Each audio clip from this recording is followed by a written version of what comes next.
What does it actually mean to have intelligence? How do you recognize intelligence?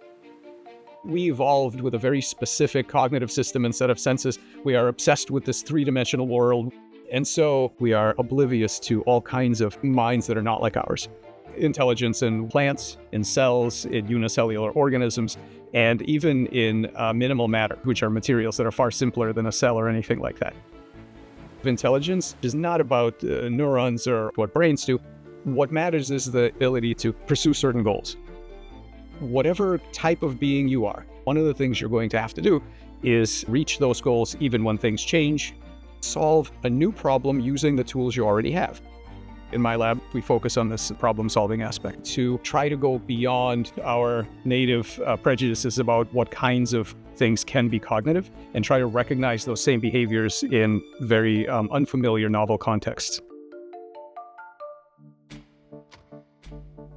The field of diverse intelligence seeks to understand embodied minds, specifically what kind of physical bodies can host different types of cognitive architectures. You can't just paint beautiful, complex minds onto everything you see in nature. And so fundamental to diverse intelligence is setting up experimental situations where we can determine how much ingenuity does a particular system, no matter what it's made of, no matter how it got here, what kind of skills does it have to reach the outcome. Intelligence has many definitions. We focus on William James's definition, and James said intelligence is a degree of competency to reach the same goal by different means. So from that perspective, I think the majority of the field feels strongly that intelligence goes all the way to the cell level. Individual cells are very good at pursuing tiny little agendas, very, very basic forms of goal-directedness in many different spaces. So maybe physiological state-based, metabolic states, gene expression states. A paramecium-like thing swimming around the ocean has goals, preferences, competencies, sensing, decision-making, processing on a very small scale. But life is really good at scaling that up. From single cells to groups of cells, what's important to track is what I call the cognitive light cone. The cognitive light cone represents an attempt to delineate the size of your goals. If you tell me that all of your goals are around maximizing the concentration of sugar in a tiny little, micron-sized area, and you have a memory that goes back 20 minutes and maybe some predictive capacity going forward, I'm going to guess you're a bacterium, and you have a tiny little cognitive light cone. And if you tell me that you have goals around the global financial markets across the whole Earth, I'm going to say you're at least a human. By comparing the size of the cognitive light cone, you can make a map of diverse intelligences and how they fit relative to each other. When you started life as a group of cells, there were many, many possibilities about what shape they should make. In order to complete your journey to be whatever you are, the cells create a system that has goals that its individual parts don't have. A collective intelligence, a group of cells, can pursue much larger goals and in fact project them into new spaces, like anatomical space.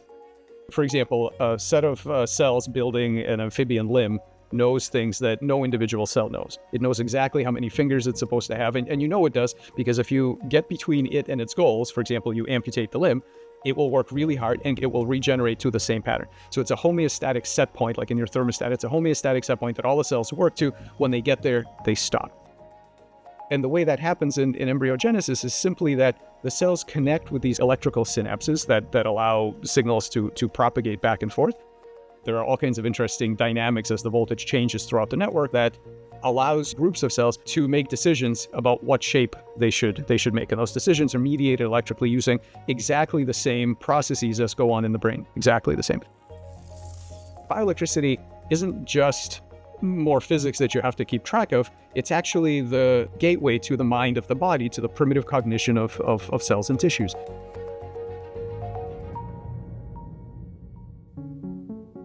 Because of our emphasis on goal-directedness, a lot of experiments in our lab are trying to understand how cells find solutions to novel problems.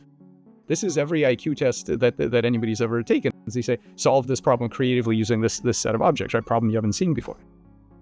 What a lot of people think is that the growth of your body through anatomical space is a clockwork progression, that there are sets of rules determined by the DNA, and just by sort of cranking through those rules step by step, something complex emerges and you go from here to there. Yeah, under normal situations, it always solves it the same way.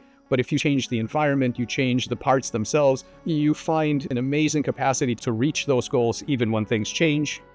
For example, we made tadpoles with eyes on their tails. So the only eye in this animal is on the tail. Those animals, it turns out, can see. You would think that if you're going to radically change the sensory motor architecture of a creature, you need many rounds of new evolutionary selection. You need mutation, you need adaptation, you need selection to make this thing work.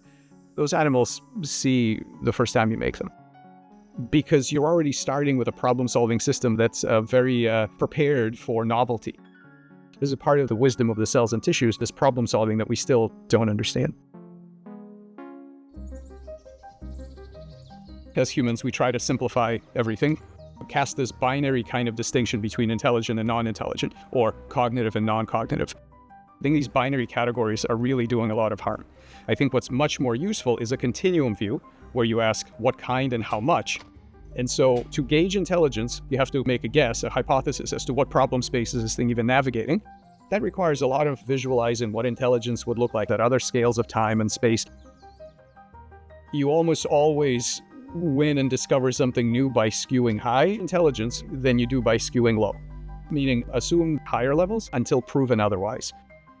Based on where the science sits and where the experiments have led, there is a demonstrated degree of learning and some degree of problem solving that go down at least as far as molecular networks.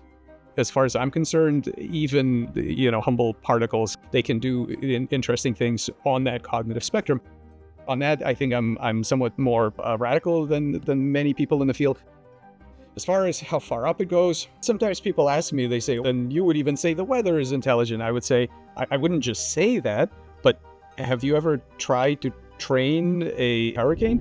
That's an empirical question. It's difficult to do the research, but it's not impossible.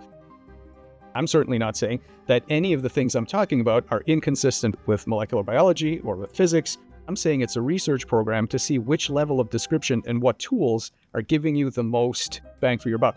You can't do that from a philosophical armchair. You have to do experiments. That is the scientific method, and I'm proposing it to be judged by the same exact criteria that everybody else is judged by. Well, what did you find using that method? The biggest limiting factor in this field, I think, is imagination, our imagination, and I think it's the same for all sciences. But in particular here, because we're just not prepared for this with our cognitive system.